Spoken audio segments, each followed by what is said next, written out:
ఆ తరానికి సంబంధించిన జస్టిస్ సుదర్శన్ రెడ్డి గారు లాంటి వాళ్ళు ఈరోజు తెలంగాణ సమాజానికి ఒక స్ఫూర్తినిచ్చేవాళ్ళు. అలాంటి వాళ్ళు పాల్గొన్న సమావేశాలలో పాల్గొని వారు చెప్పే వారి అనుభవాలను వినడం ద్వారా పరిపాలనలో నిర్ణయాలు తీసుకునే సందర్భంలో అవి మాకు ఉపయోగపడుతూ ఉంటాయి. అందుకే ఇలాంటి సమావేశాలకు వచ్చినప్పుడు సమయంతో కొలవకుండా వాళ్ళ అనుభవం నుంచి ఏమైనా నేర్చుకుందామన్న ఆలోచనతోనే నేను ఈ సమావేశాలలో పాల్గొంటుంటా. జైపాల్ రెడ్డి గారి గురించి కూడా ఒక మాట చెప్పాలి. నాకు వారికి పెద్దగా రాజకీయంగా అంత పెద్ద సత్సంబంధాలు ఏమి ఉండేది కాదు. 2014లో వారు పార్లమెంట్ సభ్యుడిగా 2000 ఓట్లతో ఓడడానికి నేనే కారణం. కానీ ఏ రోజు కూడా వారు నన్ను ఎప్పుడు ద్వేషించలే. 2019లో వారిని పార్లమెంట్ సభ్యుడిగా నిలబడమని నేనే స్వయంగా వెళ్ళి వారితో కూర్చున్నా. ఈసారి ఎట్లయినా మీరు ఎన్నికల్లో నించోండి, మీ గెలుపు కోసం ప్రయత్నం చేస్తాం. 2014లో జరిగిన తప్పిదాన్ని 19లో సరిదిద్దాలనుకుంటున్నాం. మీరు పార్లమెంట్ సభ్యుడిగా పోటీ చేయండి. మోడీ గారు లాంటి ఫ్యాసిస్టులు ఈరోజు పరిపాలన సాగిస్తుంటే మీలాంటి వాళ్ళు చట్టసభలలో ఉండాల్సిన అవసరం ఉన్నది. నిబద్ధత కలిగిన, ప్రశ్నించగలిగిన శక్తి సామర్థ్యాలు ఉన్న మీలాంటి వాళ్ళు ఎన్నికల్లో పోటీ చేయాలని వారిని నేను స్వయంగా కలిసి మాట్లాడిన.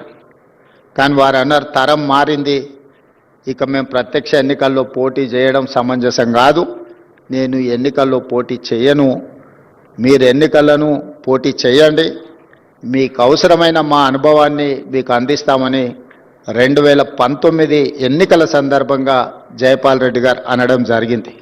అంటే సమాజంలో వస్తున్న మార్పును, ప్రజల ఆలోచనను వాళ్ళ యొక్క శైలిలో ఎన్నికలను, ప్రజాస్వామ్యాన్ని చూస్తూ ఇప్పుడు మేము ఆదర్శంగానో లేకపోతే మేము మీకు మార్గదర్శకులుగా నిలబడాల్సిన సందర్భం. మీరు ఎన్నికల్లో పోటీ చేయండి, మేము ప్రోత్సహిస్తాం, భుజం తట్టామని చెప్పి జైపాల్ రెడ్డి గారు, జస్టిస్ సుదర్శన్ రెడ్డి గారు లాంటి వాళ్ళు ఎన్నికల పోటీలో నిలబడ్డప్పుడు ప్రొఫెసర్ కోదండరామ్ గారు లాంటి వాళ్ళు అండగా నిలబడి ఈరోజు తెలంగాణ రాష్ట్రంలో ప్రజాప్రభుత్వం ఏర్పాటుకు సహకరించారు. ఇవన్నీ అనుభవాలు, చరిత్ర మనకు పాఠాలు నేర్పుతుంది. జరుగుతున్న పరిణామాలు మన కళ్ళకు కట్టినట్టుగా కనిపిస్తాయి. ఈ రెండు కలిస్తేనే మన భవిష్యత్ కార్యాచరణగా మారుతుంది.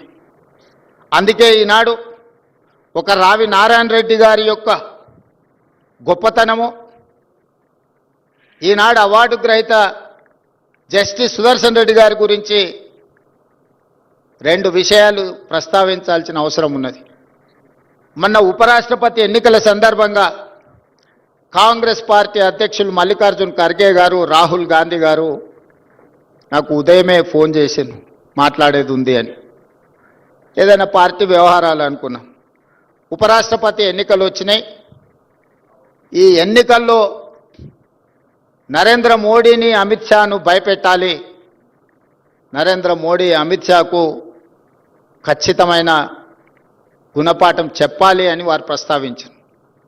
వారు నాతో ఎందుకు ప్రస్తావిస్తున్నారో నాకు మొదట్లో అర్థం కాలేదు. పార్టీ అధ్యక్షుడిగా, పార్లమెంట్లో ప్రతిపక్ష నాయకుడిగా రాహుల్ గాంధీ గారు, మా నాయకులు మీ ఆదేశాలను తూచా తప్పకుండా పాటిస్తాం, కార్యాచరణను మీరు చెప్పండి అని.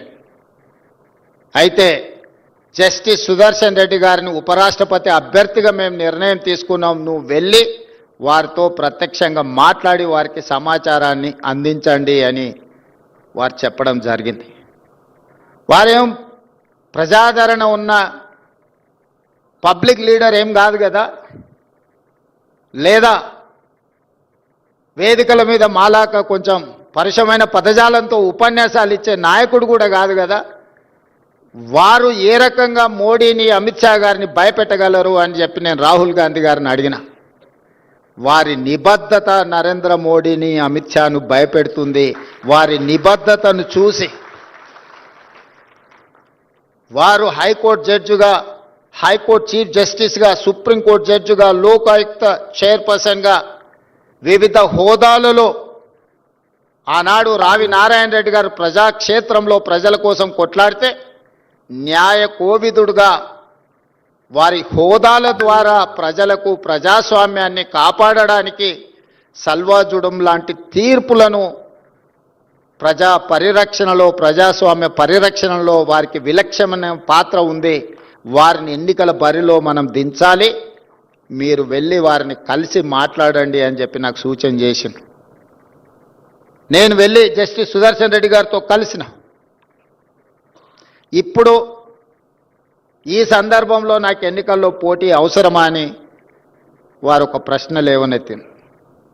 అప్పుడు నేను వారికి మల్లికార్జున్ ఖర్గే గారు, రాహుల్ గాంధీ గారు నాతో అన్న విషయాన్ని ప్రస్తావించినప్పుడు అయితే నేను సిద్ధం, ఎన్నికల్లో పోటీ చేస్తా, ఈ ప్రజాస్వామ్యాన్ని బలపరచాలి, ప్రజలకు ప్రజాస్వామ్యాన్ని స్ఫూర్తిని అందించాలి అని అంటే ఏక వ్యక్తి ఏక పార్టీ ఈ విధానాలను మనం వ్యతిరేకించాల్సిన అవసరం ఉన్నది.